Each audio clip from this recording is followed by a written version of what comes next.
Hi అండి, నేను మీ బాలు. ఈరోజు నాకు వచ్చిన ఒక చిన్న డౌట్ మీతోటి పంచుకుంటున్నాను. ఆ డౌట్ కరెక్టా కాదా అనేది మీరే డిసైడ్ చేయండి. ఇది ఒక్కటి సబ్స్క్రైబ్ చేసుకోకున్నా పర్వాలేదు, కానీ లైక్ చేయండి, షేర్ చేయండి.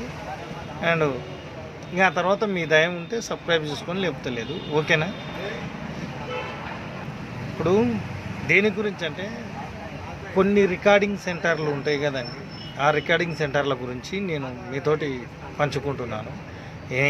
ఏంటంటే, ఇప్పుడు కొంతమంది కష్టపడి సొంతంగా పాటలు రాసి ఫేమస్ అవ్వాలి, డబ్బు సంపాదించాలి అని ఎంతోమంది కష్టపడి పాటలు రాస్తుంటారు.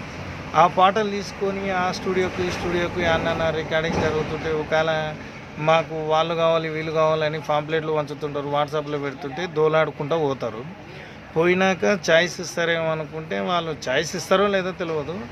ఒకవేళ ఇచ్చినా వాళ్ళు ఏం మాట్లాడతారంటే, ఇవి కావు, పాట బాగుంది, సింగర్గా నువ్వు ఓకేనే, కానీ ఇవి కాదు, మాకు ఓల్డ్ ఈజ్ గోల్డ్ కైగట్టి పాడిన పెదవంచల జమానా పాటలు ఉంటాయి చూసిన, అవి తీసుకొని రండి అని చెప్తుంటారు. అవి ఎందుకు ఈ మాట అంటుంటారని నేను ఆలోచన చేస్తే నాకు వచ్చిన థాట్ ఇది. మీరు రైటా రాంగ్ అనేది మీరే డిసైడ్ చేయండి. జమానా పెద్దవంచుల పాటలు అయితేనేమో దాది ఉండదు, ఫిర్యాదు ఉండదు. ఎవడు వాడిండో, ఎక్కడ వాడిండో, ఎందు వాడిండో కాబట్టి ఆ పాటలు తెచ్చుకొని మనం ఇక్కడ రికార్డింగ్ చేసినాం అనుకో, పాటకు పైసలు వస్తాయి. తర్వాత ఏ రకంగా చూసినా ఆ పాటకు లాభాలే ఉంటాయి. అదే సొంతంగా రాసి పాడి స్టూడియోకి పోయి పాడినాం అనుకో, అప్పుడు వీళ్ళకేమవుతుందంటే, రాసినోనికి పైసలు ఇవ్వాలి, పాడిన సింగర్కి పైసలు ఇవ్వాలి, తర్వాత ఈ పాటను తీసుకుపోయి షూటింగ్ చేసి యూట్యూబ్లో పెట్టడానికి పైసలు కావాలి.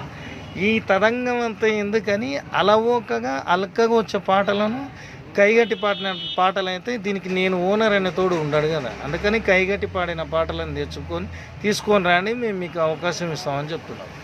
సో ఇదండి నాకు ఎప్పటి నుంచో మనసులో ఉన్నది. వాళ్ళు ఇట్లా అనుకొని కైగట్టి పాడిన పాటలు, జమానాల పాటలు, దాదున్నది ఫిర్యాదు అంటే అవి తీసుకురండి అని అనుకుంటున్నాను, అది తీసుకురండి అని చెప్తున్నారని అనుకుంటున్నాను. ఎందుకంటే రాసి పాడిన పాటలకైతే వానికి ఇవ్వాలి, వీనికి ఇవ్వాలి, అది ఇవ్వాలి, ఇది ఇవ్వాలి, మొత్తం ఇది ఉండాలి. కానీ అవకాశం అయితే ఉండదు. ఇలా అయితే ఇంక మళ్ళీ సొంతంగా రాసి పాడుతూ ఎన్నడూ ఫేమస్ అవుతారండి. మీరే డిసైడ్ చేయండి, రైటా రాంగా. Thank you.